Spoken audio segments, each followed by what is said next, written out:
Presiden Iran Ebrahim Raisi dan Menteri Luar Negerinya dikabarkan meninggal dunia setelah helikopter yang mereka tumpangi terjatuh. Insiden tersebut terjadi akibat kabut tebal. Sebuah helikopter yang membawa Presiden Raisi melakukan pendaratan yang sulit pada Minggu 19 Mei 2024 saat berkunjung ke barat laut negara itu. Raisi saat itu selesai meresmikan sebuah bendungan. Helikopter itu jatuh di dekat tambang tembaga bernama Sungun. Sejak Minggu sore, 40 tim penyelamat terpisah telah dikirim ke kawasan hutan dan pegunungan.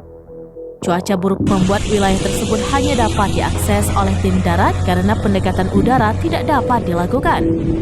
Medan pegunungan dan hambatan alam membuat komunikasi dengan rombongan presiden hampir mustahil dilakukan.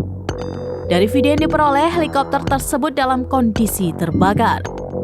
Media Israel menyatakan Presiden Ebrahim Raisi tewas setelah helikopternya jatuh di wilayah pegunungan barat laut. Namun belum ada konfirmasi resmi yang menyebut Raisi dan Menteri Luar Negeri Hossein Amir Abdollahian meninggal dunia.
Download Tribun X sekarang, menghadirkan lokal menjadi Indonesia.